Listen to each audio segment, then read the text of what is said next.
నిన్న దుబాయ్ వేదికగా పాకిస్తాన్తో జరిగిన ఏషియా కప్ మ్యాచ్లో మన టీమిండియా ఆ టీంను ఎంతలా చిత్తకొట్టు ఓడించారో నేను ప్రత్యేకంగా చెప్పనవసరం లేదు. మన వాళ్ళు ఒక భారీ విక్టరీ కొట్టారు. అయితే ఈ మ్యాచ్లో మన టీమిండియా ప్లేయర్స్ పాకిస్తాన్ టీంను తమ గేమ్తో మాత్రమే అవమానించలేదు, ఇంకా చాలా అవమానించారు. మ్యాచ్కు ముందు వాళ్ళని అవమానించారు అండ్ మ్యాచ్ అయిపోయిన తర్వాత కూడా ఆపరేషన్ సింధూరి టైంలో పాకిస్తాన్ ప్లేయర్స్ చేసిన పనికి బుద్ధి వచ్చేలా కౌంటర్ ఇచ్చారు. సో ఈ వీడియోలో అయితే వీటన్నింటి గురించి మాట్లాడుకుందాం. And also Pakistan captain post match ఇంటర్వ్యూకి ఎందుకు రాలేదో దాని గురించి కూడా మాట్లాడుకుందాం. అలాగే పాకిస్తాన్ హెడ్ కోచ్తో పాటు వాళ్ళ బోర్డు కూడా కొన్ని కామెంట్స్ చేశారు, వీటి గురించి కూడా డిస్కస్ చేద్దాం. అండ్ దెన్ ఫైనల్లీ మన కెప్టెన్ సూర్యకుమార్ యాదవ్ ఎందుకు హ్యాండ్ షేక్ అవ్వలేదో దానికి కూడా రీజన్ చెప్పాడు, అనేది కూడా డిస్కస్ చేసుకుందాం. ఎనివే ముందుగా పాకిస్తాన్ టీంకి జరిగిన ఫస్ట్ అవమానం గురించి మాట్లాడుకుందాం. సో జనరల్గా ఇలాంటి మల్టీనేషనల్ టోర్నమెంట్స్లో మ్యాచ్ ఆడే ముందు నేషనల్ యాంథమ్స్ ప్లే చేస్తారు. అంటే రెండు జట్ల ప్లేయర్స్ గ్రౌండ్లోకి వస్తారు అండ్ దెన్ రెండు దేశాల యొక్క నేషనల్ యాంథమ్స్ ప్లే చేస్తారు ఒకదాని తర్వాత ఒకటి. అయితే ఈ మ్యాచ్కి ముందు పాకిస్తాన్ నేషనల్ యాంథమ్ ప్లే చేసే ముందు వాళ్ళకు ఒక అవమానం జరిగింది. అదేంటంటే దుబాయ్ గ్రౌండ్ యొక్క డీజే పాకిస్తాన్ యొక్క నేషనల్ యాంథమ్ ప్లే చేయకుండా వేరే సాంగ్ ప్లే చేశాడు.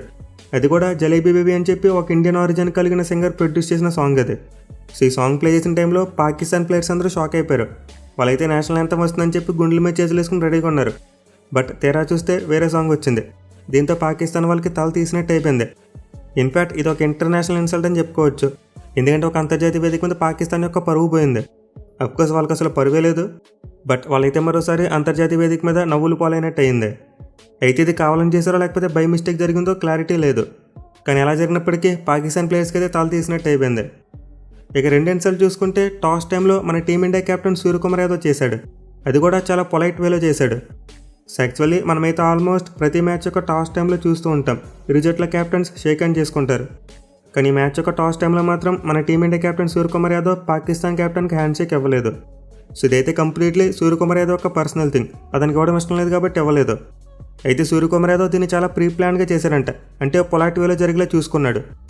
సో సూర్య ఏం చేశాడంటే టాస్కి వెళ్లే ముందే మ్యాచ్ రిఫరీ అయిన యాండీ పైక్రాఫ్ట్కి చెప్పాడంట, నాకు సల్మాన్ ఆగాతో హ్యాండ్ షేక్ చేయడం ఇష్టం లేదు, సో అతన్ని షేక్ హ్యాండ్ కోసం ట్రై చేద్దని చెప్పాడంట. అండ్ ఇదే విషయాన్ని మ్యాచ్ రిఫరీ పాకిస్తాన్ కెప్టెన్కు ఫార్వర్డ్ చేశాడు. అంటే టాస్ టైంలో సూర్యకుమార్ యాదవ్తో షేక్ హ్యాండ్కు ట్రై చేద్దని చెప్పి ముందుగానే పాకిస్తాన్ కెప్టెన్కు చెప్పేశాడు.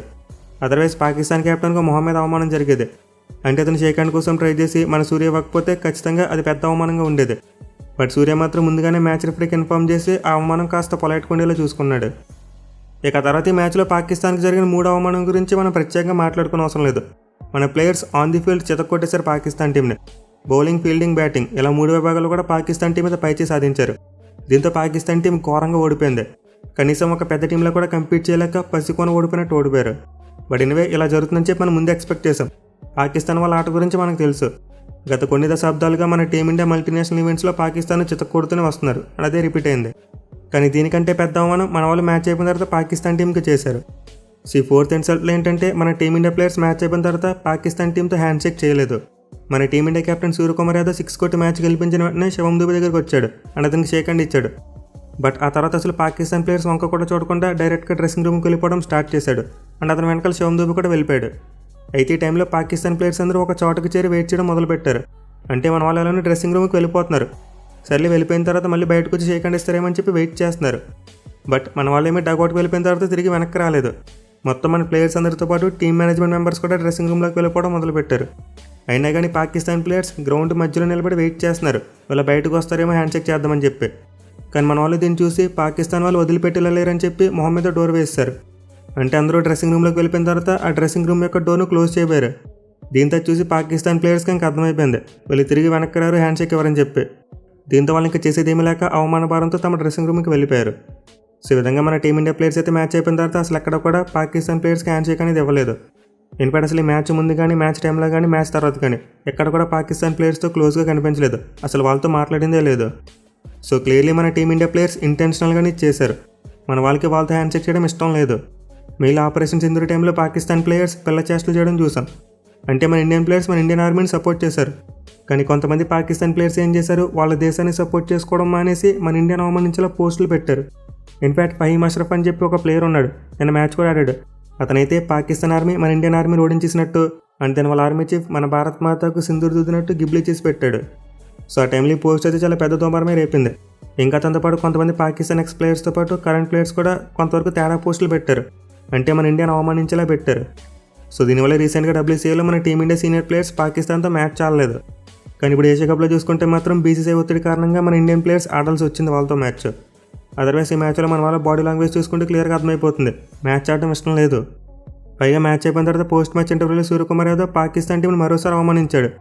అదేంటంటే మేము పహల్గామ్ అటాక్లో విక్టిమ్స్ కొన్న ఫ్యామిలీస్కి అండగా నిలుస్తామని చెప్పాడు. అండ్ ఆల్సో విజయాన్ని మన ఆర్మీకి అంకితం చేస్తూ చాలా మంచిగా మాట్లాడాడు. దీంతో మ్యాచ్లో విజయం మన టీమిండియాకి మరింత స్వీట్గా మారితే పాకిస్తాన్కి ఇంకా చేదుగా మారిపోయింది. ఇన్ఫ్యాక్ట్ ఈరోజు మార్నింగ్ నుండి పాకిస్తాన్ వాళ్ళు మన టీమిండియా మీద పడి ఆడడం మొదలుపెట్టారు.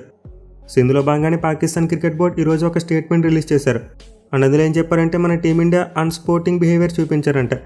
అంటే స్పిరిట్ ఆఫ్ క్రికెట్ను ఫాలో అవ్వలేదంట. షేక్ హ్యాండ్స్ అవ్వకుండా చాలా పెద్ద మిస్టేక్ చేశారంట. ఇన్ఫ్యాక్ట్ దీనికి నిరసన తెలుపుతూ పాకిస్తాన్ టీం మేనేజ్మెంట్ కావాలని చెప్పి వాళ్ళ కెప్టెన్ పోస్ట్ మ్యాచ్ ఇంటర్వ్యూకి పంపలేదంట. అంటే మన వాళ్ళు కావాలని హ్యాండ్ షేక్ అవ్వలేదని చెప్పి పాకిస్తాన్ వాళ్ళు హట్ అయ్యారంట. దీనివల్ల వాళ్ళ కెప్టెన్ సల్మాన్ కానీ పోస్ట్ మ్యాచ్ ఇంటర్వ్యూకి పంపలేదంట. కానీ బయట టాక్ చూసుకుంటే మాత్రం వేరేలా ఉంది.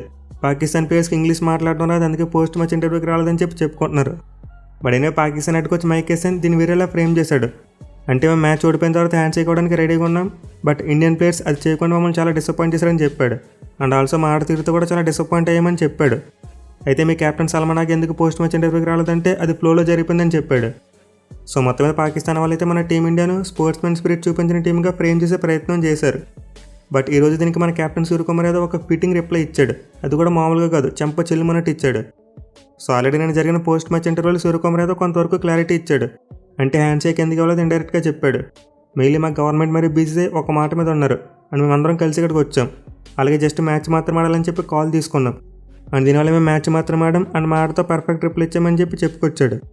కానీ పాకిస్తాన్ వాళ్ళు దీన్ని సరిగ్గా అర్థం చేసుకోకుండా హ్యాండ్ షేక్ అవ్వలేదని చెప్పి ఆడడం మొదలుపెట్టారు.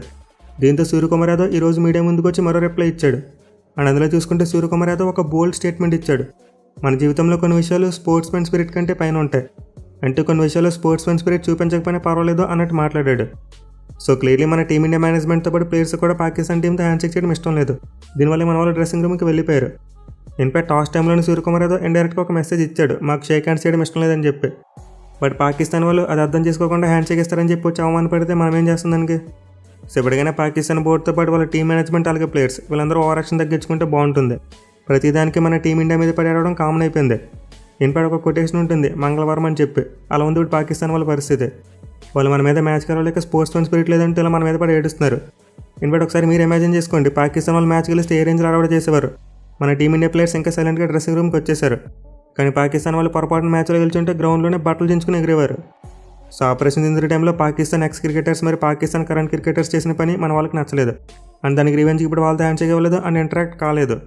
అయితే ఇప్పుడు మళ్ళీ కొంతమంది క్వశ్చన్ చేయొచ్చు, అంత భారంగా ఉన్నప్పుడు మ్యాచ్ ఆడడం ఎందుకని చెప్పి. సో దీనికి ఆన్సర్ ఏంటంటే మన ప్లేయర్స్ మ్యాచ్ ఆడడం అనేది వాళ్ళ చేతిలో లేని పని. బీసీసీఐతో పాటు మన గవర్నమెంట్ మ్యాచ్ ఆడమని చెప్పారు. దీంతో మన ప్లేయర్స్కి వేరే ఆప్షన్ లేదు. ఎందుకంటే ప్రజెంట్ మన ప్లేయర్స్ అందరూ బీసీసీఐ ఆధ్వర్యంలో ఉన్నవాళ్ళు, అంటే వాళ్ళతో కాంట్రాక్ట్లో ఉన్నారు. దీంతో ప్లేయర్స్ ఎవరైనా మ్యాచ్ ఆడమని చెప్పి బాయ్కాట్ చేస్తే వాళ్ళ మీద నిషేధం పడిపోద్ది. మళ్ళీ ఫ్యూచర్లో టీమిండియా తరపున ఛాన్స్ రాకపోవచ్చు. అదే డబ్ల్యూసీఐలో సీనియర్ ప్లేయర్స్ చూసుకుంటే వాళ్ళకి బీసీసీఐతో ఎలాంటి కాంట్రాక్ట్ లేదు. ఇన్ఫాక్ట్ వాళ్ళకి అసలు ఫ్యూచర్ లేదు. ఆల్రెడీ వాళ్ళ క్రికెట్ కెరీర్ ముగిసిపోయింది. ఇప్పుడు యంగ్స్టర్స్ చూసుకుంటే వాళ్ళకి చాలా పెద్ద ఫ్యూచర్ ఉంది. దీనివల్ల మన ప్లేయర్స్ మ్యాచ్ని బాయ్కాట్ చేయలేక ఆడారు. కానీ మ్యాచ్ టైంలో హ్యాండ్ షేక్ ఇవ్వకపోవడం కంప్లీట్లీ మన ప్లేయర్స్ చేతిలో ఉంటుంది. అండ్ ఈ విషయంలో వాళ్ళు తమ సొంత నిర్ణయాన్ని తీసుకున్నారు. అంటే వాళ్ళకి పాకిస్తాన్ ప్లేయర్స్ హ్యాండ్ షేక్ చేయడం ఇష్టం లేదు, చేయలేదు. అండ్ ఈ విషయంలో ఐసీసీ కానీ లేకపోతే ఏసీసీ కానీ ఎవరు కూడా ఏం చేయలేరు. ఎందుకంటే ఇది ప్యూర్లీ ప్లేయర్స్ యొక్క చాయిస్. వాళ్ళకి నచ్చితే వచ్చి నచ్చకపోతే మానేయచ్చు. మా అయితే ఇప్పుడు స్పోర్ట్స్మెన్ స్పిరిట్ చూపించలేదని చెప్పి పాకిస్తాన్ వాళ్ళు అలా ఏడుస్తున్నారు, మిగతా వాళ్ళు కూడా అలా కామెంట్ చేయొచ్చు. బట్ మన వాళ్ళు ఎందుకు చేశారో మనందరికీ తెలుసు. సో మనమైతే మన ప్లేయర్స్ని ఎక్కడ కూడా తప్పవలసిన అవసరమే లేదు. ఇన్ఫాక్ట్ ఇలా హ్యాండ్ షేక్ ఇవ్వకపోవడానికి ఇంకా మెచ్చుకోవాలి మనం. అండ్ ఆల్సో మ్యాచ్ అయిపోయిన తర్వాత మన కెప్టెన్ చెప్పిన మాటలు కూడా చాలా మెచ్చుకోవాలి. So well done team India, we are proud of you.